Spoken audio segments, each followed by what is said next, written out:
Jake couldn't sleep. He lay on the strange alien bed that molded itself to his body, staring at the ceiling that glowed with soft, shifting colors. His mind kept racing, trying to find a solution to their impossible situation. Sacrifice themselves to save humanity, or risk getting all humans banned from space forever. Neither option was acceptable. He got up quietly and walked to the main room. Tony was already there, sitting in front of what looked like a computer terminal built into the wall. The engineer had somehow managed to activate the device and was studying streams of alien text that scrolled across the screen. "Find anything useful?" Jake asked softly. Tony looked up, his eyes tired but excited. "Maybe. This thing is connected to the station's information network. I've been learning about their legal system. And it's complicated, but there might be a loophole," Tony said. "Look at this." He pointed to symbols on the screen that meant nothing to Jake.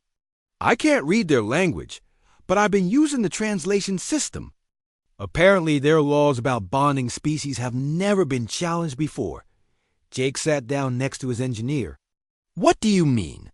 "Every species they've encountered has fit neatly into one of their 4 categories," Tony explained.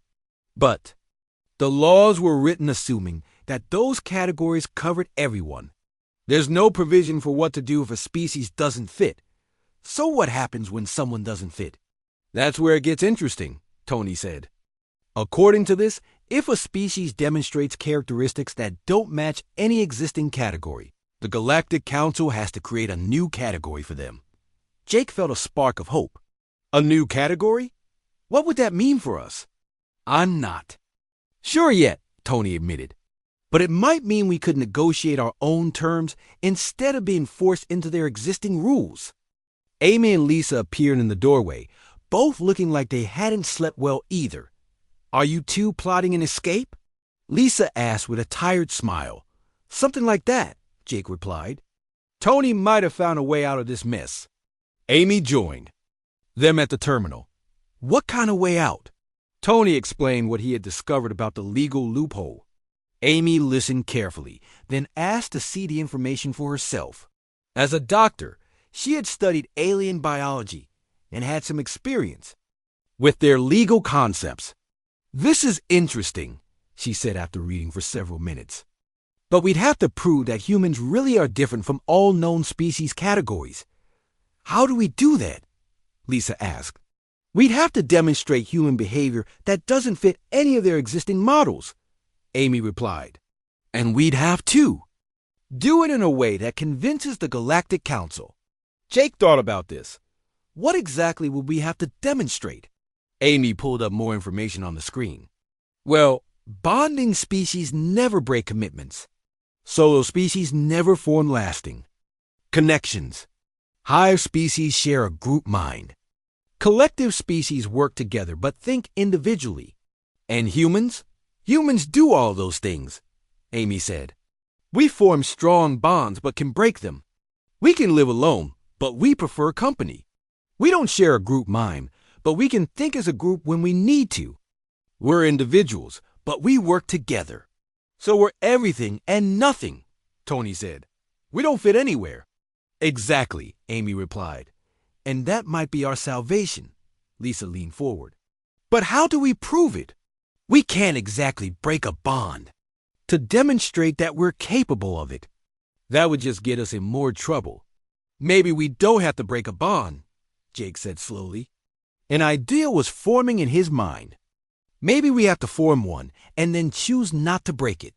"I don't understand," Tony said. Jake stood up and began pacing. "Think about it.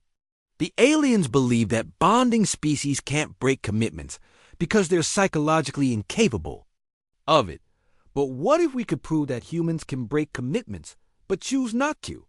"You mean demonstrate that we have the ability but not the compulsion?" Amy asked. "Right," Jake said. "If we could show that humans make commitments by choice rather than by nature, then we'd prove we're different from any species they've encountered." Lisa frowned. "But how do we demonstrate choice? How do we prove that we're staying because we want to, not because we have to?" "We undergo their most powerful bonding ritual," Jake said quietly, and then we choose to honor it anyway. The room went silent. His 3 crew members stared at him with expressions of shock and worry. Jake, Amy said carefully, what exactly are you suggesting? I'm suggesting that I undergo whatever bonding ceremony they use for their most important commitments. Jake replied, something so powerful that according to their beliefs, no one could ever break it. And then I proved that humans are different by choosing to stay even though I could leave. That's insane, Tony said. What if their bonding ritual actually does something to your mind? What if it changes you somehow? Then I'll deal with that when it happens, Jake said. But if it works, if we can prove that humans make commitments by choice rather than compulsion, then maybe we can negotiate a new type of relationship with the galactic community. And if it doesn't work, Lisa asked, then I'm stuck here forever. But the rest of you might still have a chance to go home, Jake replied. Amy stood up and faced him. Absolutely not. We're not letting you sacrifice yourself for a maybe. It's not a sacrifice if it works, Jake said. And it's the only plan we have. There has to be another way, Lisa insisted. What other way? Jake asked. We've got maybe 2 days before the council makes their decision. We can't escape from here. We can't contact our ship or Earth. Our only option is to prove that humans are different from what they think we are. Tony was studying the terminal again. Wait, there's something else here. Information about their bonding rituals. What kind of information? Amy asked. It says here that the most powerful bonding ritual on Nexus Prime involves connecting with the station's central AI, Tony said. It's called the Unity Protocol. According to this, no one who has undergone the Unity Protocol has ever wanted to leave the station. Because they can't, or because they don't want to? Jake asked. The text isn't clear, Tony admitted. But it suggests that the protocol creates such a strong emotional connection to the station that leaving becomes psychologically impossible. That sounds like mind control, Lisa said with disgust. Maybe, Amy said. But maybe it's just a very powerful form of conditioning, like an addiction, but to a place instead of a substance. Jake thought about this. Either way, if I could undergo the Unity Protocol and then still choose to leave, it would prove that humans are fundamentally different from any other species. Jake, you can't be serious about this, Amy said. We don't know what that protocol might do to your mind. We don't know what will happen to humanity if we don't try, Jake replied. This might be our only chance to save Earth's future in space. There has to be a safer way, Lisa said. Is there? Jake asked. Because I don't see one. Tony looked up from the terminal. Actually, there might be. Look at this. He pointed to a new section of text that had appeared on the screen. The Unity Protocol doesn't just involve the station's AI. It involves something called the eternal memory. What's that? Amy asked. It's described as the collective consciousness of everyone who has ever lived on Nexus Prime, Tony explained. Every being who has undergone the Unity Protocol becomes part of it. That definitely sounds like mind control, Lisa said. But here's the interesting part, Tony continued. The text says that the eternal memory can only accept beings who are truly compatible with collective existence. If someone isn't compatible, the protocol fails safely. Fails safely? Jake asked. Meaning no permanent damage, Tony said. The person remains unchanged, but the ritual doesn't work. Amy leaned over to read the text herself. So if Jake tried the Unity Protocol and it failed, it would prove that humans aren't compatible with collective bonding. And if it succeeded, but Jake could still choose to leave afterward, it would prove that humans are capable of choice even under the strongest possible influence, Tony added. Jake looked at his crew. Either way, we proved that humans don't fit into their existing categories. It's still incredibly dangerous, Amy said. We don't know what fails safely really means in alien terms. But it's better than the alternatives, Jake replied. Either we try this, or we accept being trapped here forever, or we let all of humanity get banned from space. Lisa sighed. When you put it that way, it doesn't sound like we have much choice. There's always a choice, Jake said. That's what makes us human. Amy was quiet for a long moment, then nodded slowly. If you're determined to do this, then we need to learn everything we can about the Unity Protocol first. We need to understand exactly what we're risking. Agreed, Jake said. Tony, can you find more information about how the protocol works? I'll try, Tony replied, turning back to the terminal. But Jake, promise me something. What? Promise me that if we find evidence that this could seriously hurt you, you'll consider other options. Jake looked at his friend and crew member. I promise I'll consider them, but I won't promise I'll choose them.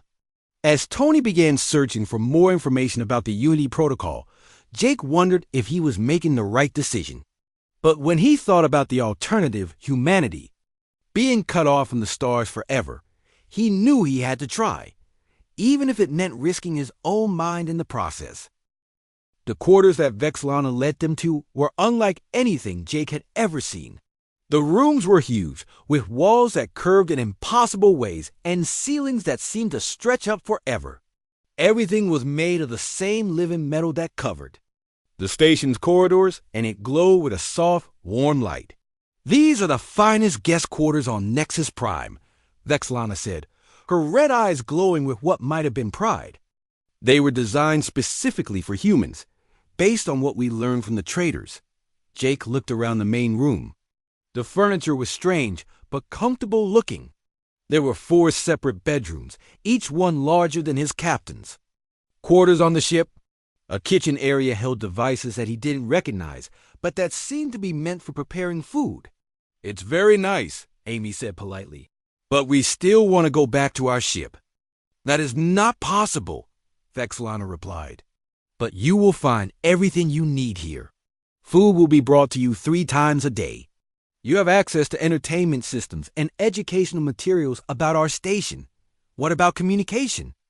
Lisa asked. Can we contact our ship or our home planet? Communication is restricted during preliminary bonding status, Vexlana said. This is for your own psychological protection.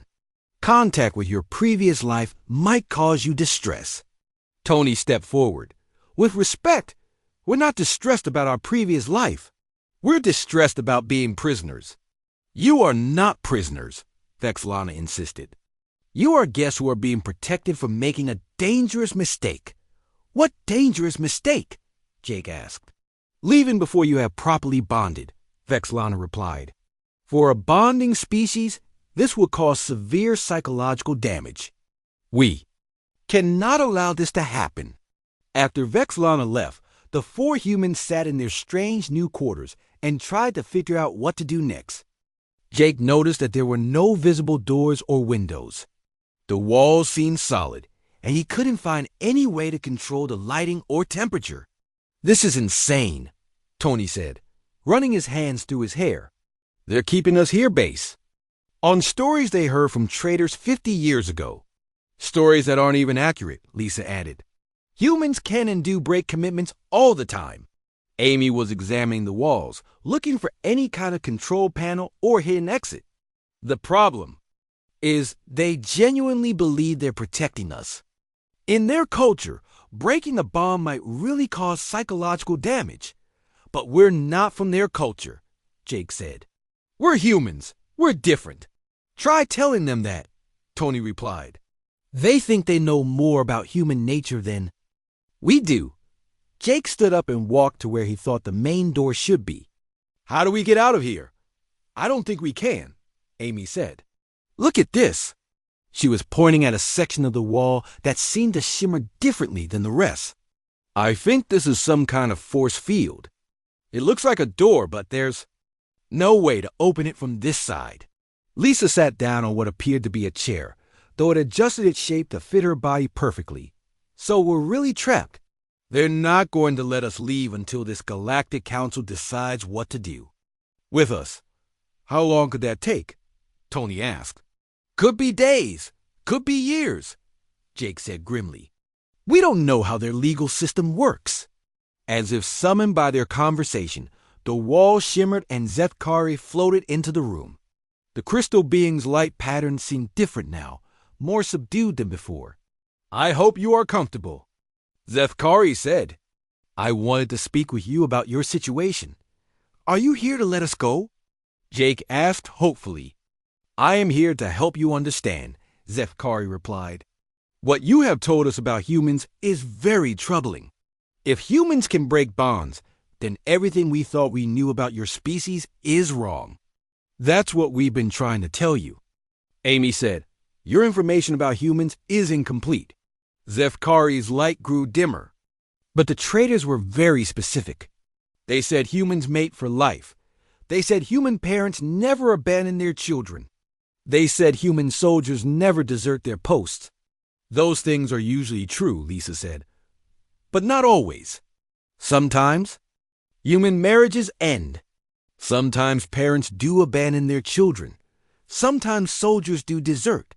"This is impossible," Zethkari said, its light flickering rapidly. "A bonding species cannot behave this way."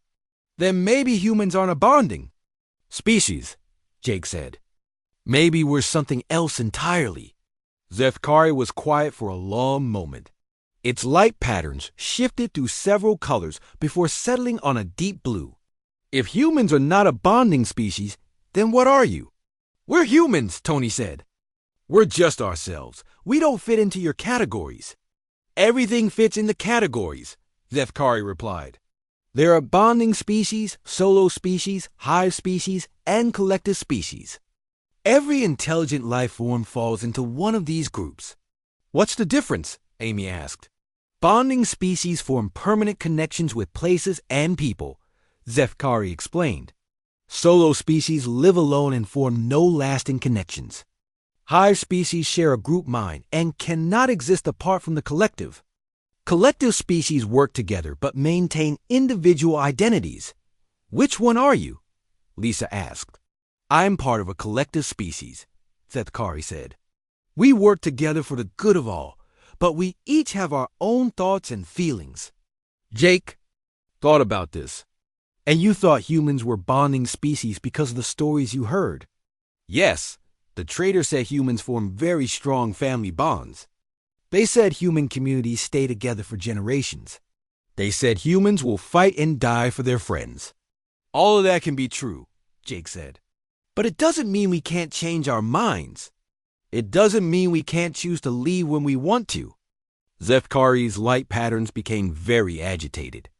"Choice? You can choose whether to honor your bonds?" "Of course we can," Amy said. "That's what makes them meaningful. If we had no choice, then staying wouldn't mean anything. This is a new concept," Zethkari said. "In our understanding, bonds are either permanent or they are not bonds at all." "Maybe that's true for your species," Lisa said. "But humans are different." Zethkari floated closer to them. "If this is true, then humans are not like any species we have encountered before. You will be ... unique. Every species is unique," Tony said. "That's what makes the galaxy interesting. But if humans can choose to break bonds, then they are dangerous," Zethkari said, its light growing brighter. "They could promise to do something and then change their minds. They could make agreements and then abandon them." "We could," Jake admitted. "But most of the time, we don't. When we make a promise, we try to keep it. But we want the freedom to change our minds if we need to." "This is very disturbing," Zethkari said. "If the Galactic Council learns about this, they may decide that humans are too unpredictable to be trusted." "What would that mean?" Amy asked. "It would mean that humans might be banned from all major space stations and trade routes," Zethkari replied. "The galaxy runs on trust. If humans cannot be trusted to keep their commitments, then other species will not want to work with them." Jake felt a chill run down his spine. "So either we're trapped here forever, or all of humanity gets banned from space travel?" "I do not know," Zethkari said. "The Council has never faced a situation like this before." "When will they make their decision?" Lisa asked. They are meeting now, Zethkari replied. Representatives from dozens of species are discussing what to do about you.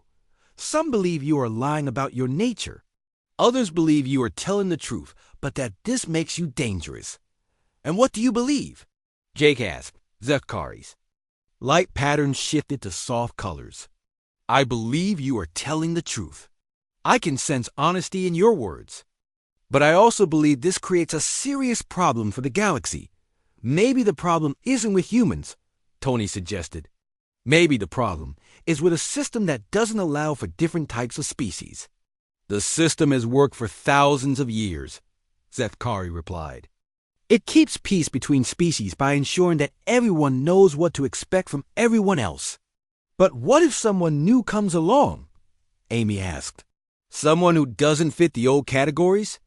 Then the system must change, Zethkari said. Or, the someone new must be excluded from the system. Jake looked at his crew. They were all thinking the same thing he was. If the Galactic Council decided that humans were too dangerous to be trusted, then Earth's dreams of joining the galactic community will be over before they really began. Is there anything we can do to help our case? He asked. You could agree to permanent bonding, Zethkari suggested.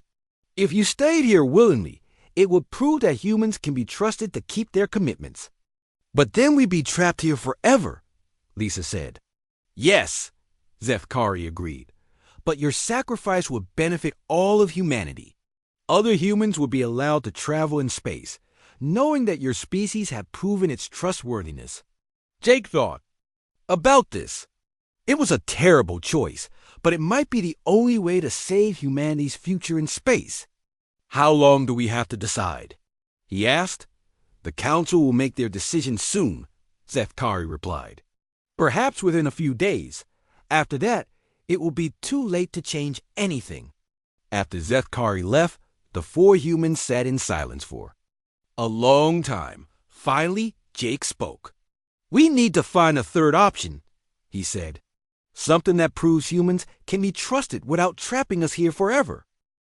Jake looked at the glowing documents in front of him and felt sweat forming on his forehead. The hundreds of alien eyes watching him made him feel like he was trapped in a nightmare. He turned to his crew and spoke in a low voice. We need to get out of here, he whispered. Something is very wrong. I agree, Amy whispered back, but we need to be careful. We don't want to start an interstellar incident. Lisa nodded toward the exits. There are too many of them. Even if we tried to run, where would we go? Back to the ship, Tony said quietly. We get to the ship and leave. Fast. Jake straightened up and looked at Zethkari. The crystal being was still glowing softly, waiting for an answer. Zethkari, I appreciate the honor you're offering us, but we need to return to our ship. We have to report back to Earth about this meeting. The crystal being's light pattern shifted to darker colors. Report back? But you cannot leave. You are here now. You have bonded with us. We haven't bonded with anyone, Jake said, trying to keep his voice calm. We just came here to visit and learn about your culture.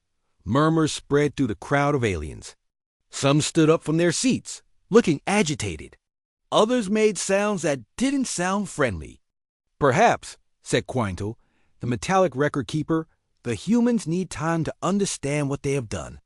Sometimes bonding species need help accepting their new situation. New situation? Lisa asked. What do you mean? Zethkari floated. Closer to the humans, you came here willingly. You docked at our station. You accepted our welcome. These actions have legal meaning. Jake felt his heart pounding. What kind of legal meaning?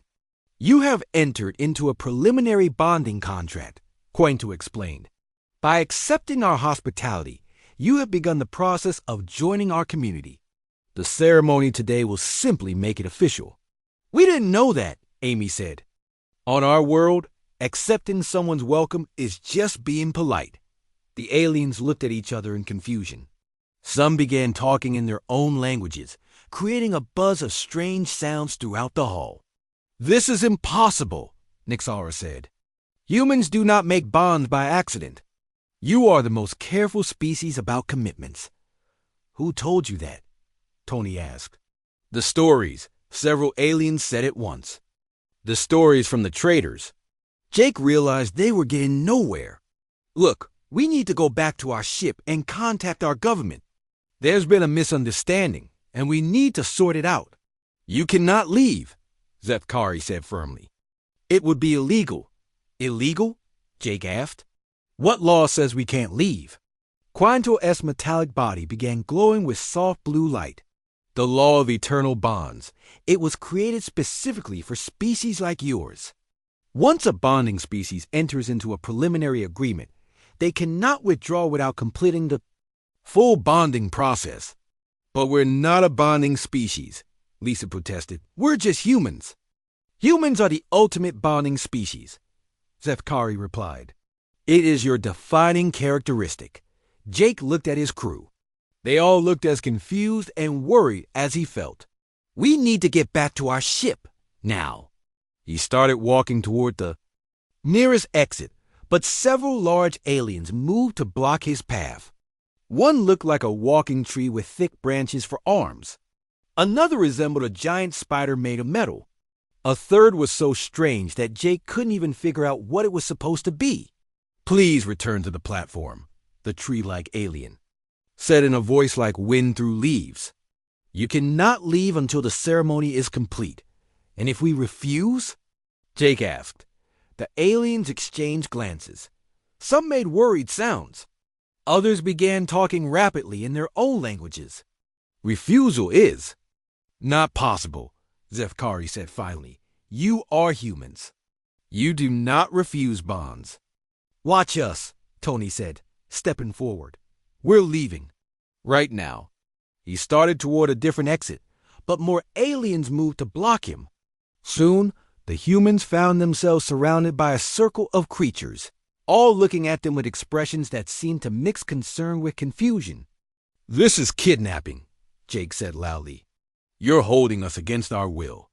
We are protecting you, Nixar replied. Bonding species suffer great psychological damage if they are separated from their bonds prematurely. We cannot allow you to hurt yourselves. Amy stepped forward. I'm a doctor. I can tell you that we're not suffering any psychological damage. We're just scared and confused. The fear and confusion will pass, Quanto said. Once you accept your new home, you will be very happy. Jake looked around the hall. The hundreds of aliens were all watching them with what looked like genuine concern. They really believed they were helping humanity by keeping them here. How? Long have you been planning this? He asked. Ever since we first heard the stories about humans, Zefkari replied. We have been preparing for 50 years. We built special quarters for you. We studied your culture. We learned your language. We wanted everything to be perfect for your arrival. 50 years? Lisa asked. You've been planning to trap us for 50 years? Not trap, several aliens said at once. Welcome. We have been planning to welcome you. Jake realized that arguing wasn't going to work. These beings genuinely believed they were doing the right thing. What if we signed the documents but asked for a trial period? A chance to try living here before making it permanent. The aliens made shocked sounds. Some looked like they might faint. Trial period? Zefkari asked. But bonds are eternal. That is what makes them meaningful. On our world, Amy explained, people sometimes live together for a while before they get married. They want to make sure they're compatible. Married? Nixar asked. What is married? It's a type of bond between two humans, Lisa said. They promise to stay together, but sometimes they change their minds and separate. The hall erupted in alarm sounds.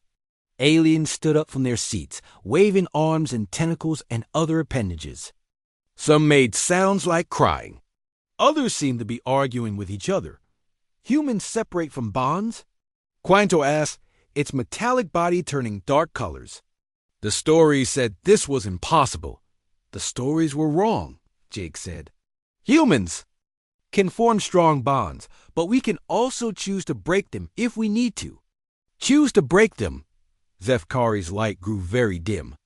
This is this is terrible news. Why is it terrible? Tony asked. Because, said a new voice, if humans can break bonds, then our entire legal system is based on false information. Jake turned to see a new alien approaching the platform. This one was larger than the others, with skin that looked like black stone and eyes that glowed red.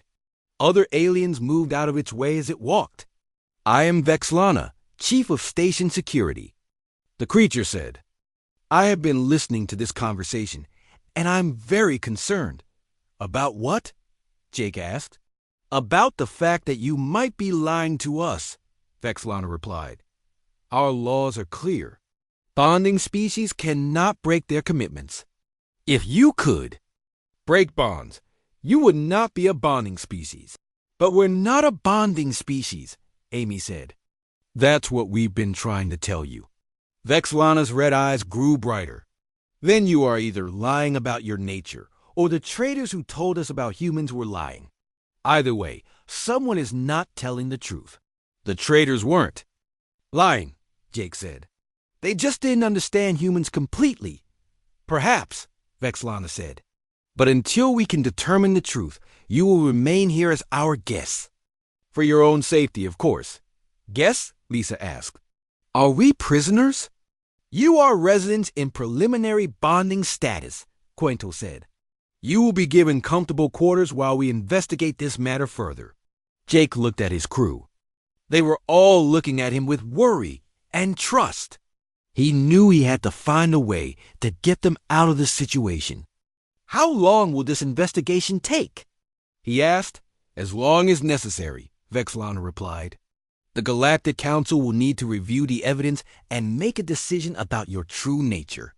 And until then, you will remain on Nexus Prime for your own protection and for the protection of the galactic community. Jake realized that they were truly trapped. The aliens weren't being evil or cruel. They genuinely believed they were doing the right thing. But that didn't make their situation any less dangerous. Can we at least contact our ship? He asked. Your ship is being cared for, Vexlana said. But communication with the outside is not permitted during preliminary bonding status. Jake looked at the hundreds of alien faces surrounding them. All of them looked concerned and confused. None of them looked like they understood that they were essentially imprisoning 4 innocent people. All right, he said finally. We'll go to these quarters. But we want to make it clear that we're not agreeing to anything permanent. Of course, Zefkari said. Its light growing brighter. Nothing is permanent until the bonding ceremony is complete. As the aliens began to escort them out of the hall, Jake wondered if they would ever see their ship again. And he wondered what would happen to other humans who might visit alien stations in the future. If this was how the galaxy saw humanity, then Earth's expansion into space was going to be much more complicated than anyone had imagined. Zefkari led the human crew through winding corridors that seemed to pulse with their own light. Jake noticed that the walls were covered in strange symbols that shifted and changed as they walked past. Some looked like writing, while others seemed to be moving pictures that told stories without words. These markings, Amy said, pointing at the walls. What do they mean? They are the history of bonds, Zefkari replied, its crystal body glowing softly. Every species that has joined our community has left their mark here. Soon, humanity will add its own story to these walls. Tony looked uncomfortable. Zefkari, I think we should talk about this. We're not here to join anything permanently. We're just visiting. The crystal being stopped walking and turned to face them. Its light patterns shifted to what looked like confusion. But you came here willingly. You docked your ship. You shook hands with me.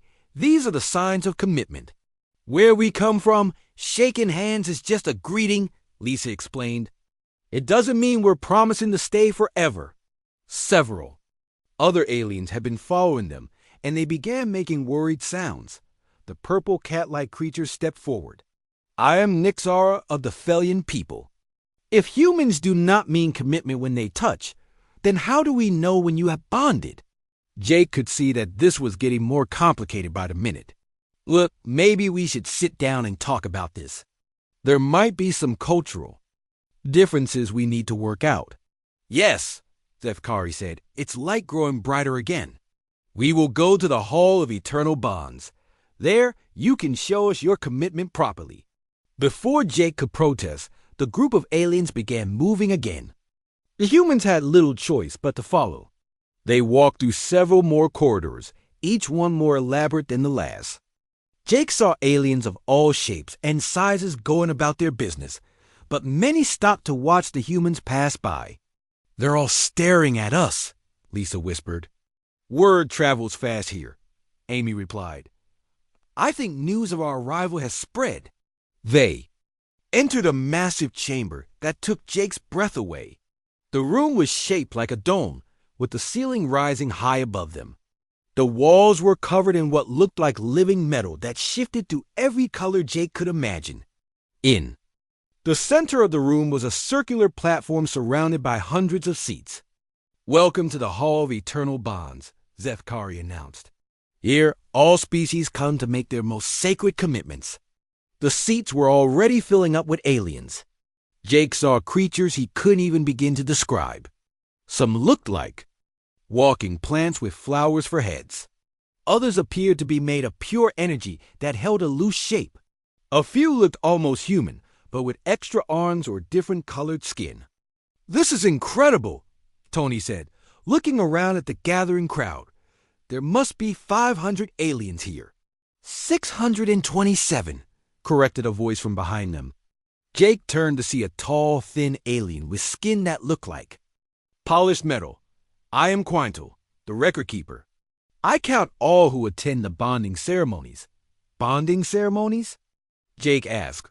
What exactly is going to happen here? Quintal's metallic face somehow managed to show surprise.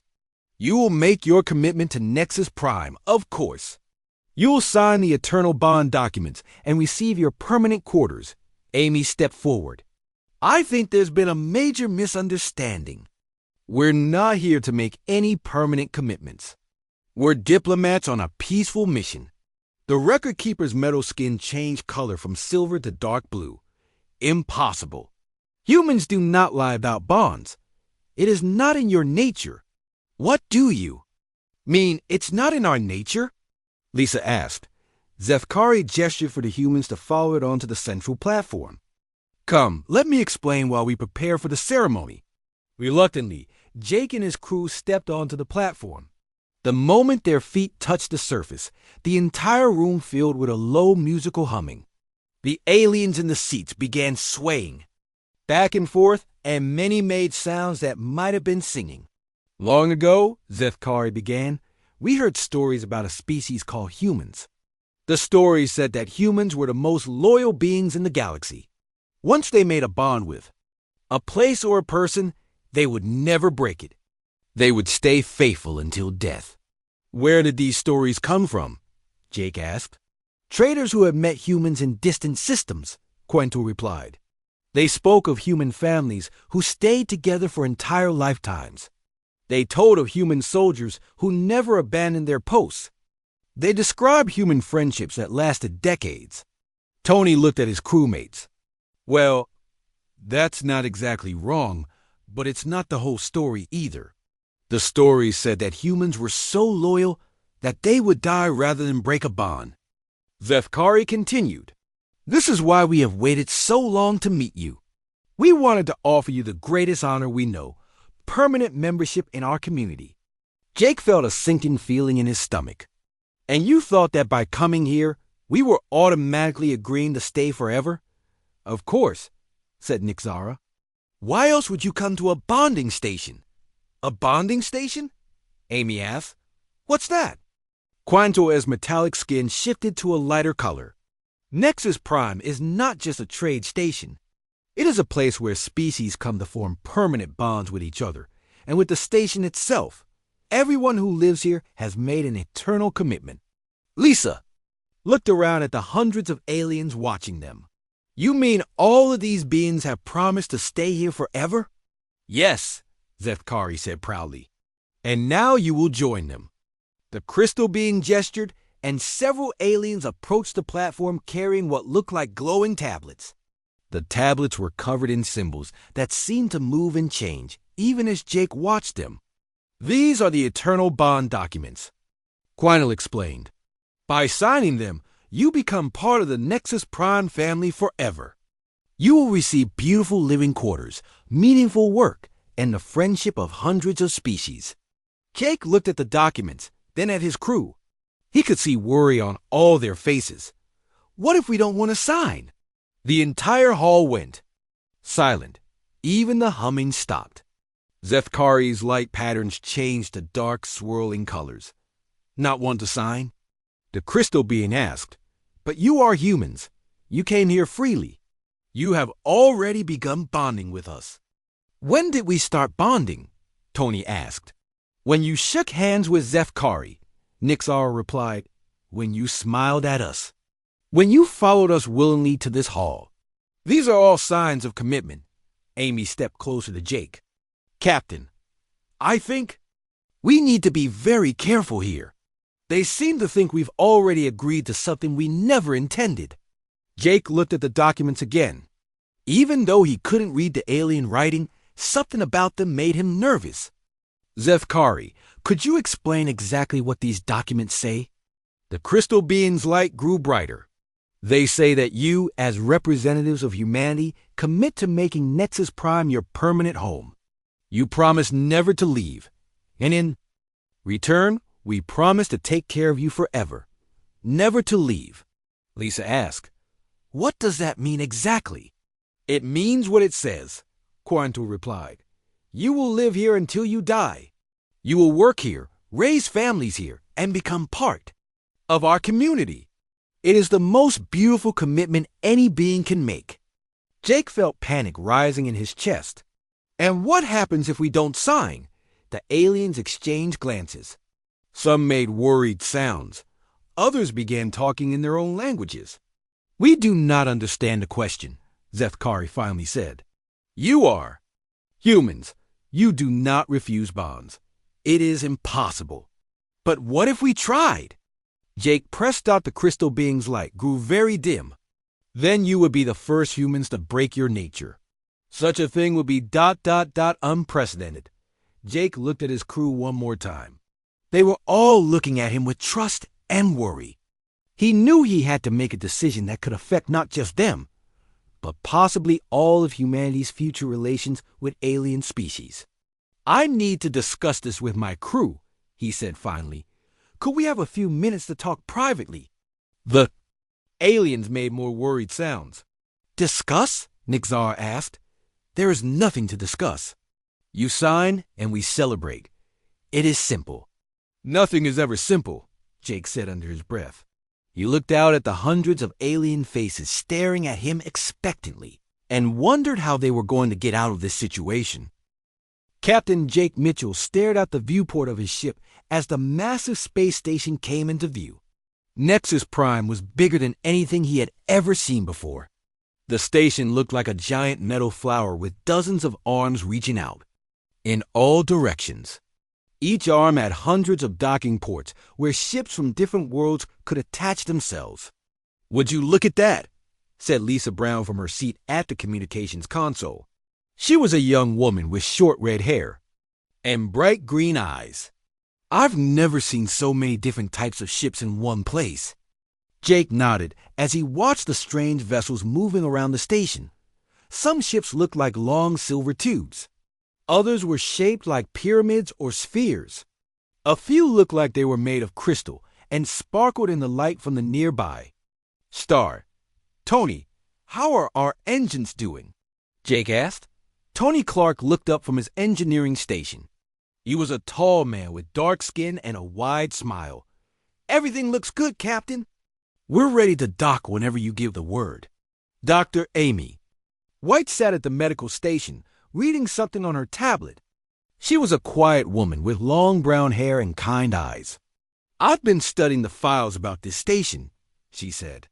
It says here that over 50 different alien species use Nexus Prime for trading and meetings. Jake felt excited and nervous. At the same time, this was humanity's first official visit to such a large alien gathering place. Earth had only made contact with alien life 5 years ago, and most meetings have been small affairs with just 1 or 2 species at a time. Incoming message from the station, Lisa said, pressing buttons on her console. They're speaking in the common trade language. A voice came through the speakers, but it sounded strange and musical. Lisa worked with her translation computer for a moment, then smiled. They're welcoming us and asking us to dock at Port 7 on the third arm. Jake took a deep breath. All right, everyone. This is it, our first big diplomatic mission. Let's make Earth proud. The ship moved slowly toward the docking port. Jake could see other ships attached to the station, and some of them were truly bizarre. One looked like it was made of living wood with branches and leaves growing from its hull. Another seemed to be made of some kind of flowing liquid metal that never stopped moving. As they got closer to the docking port, Jake noticed something odd.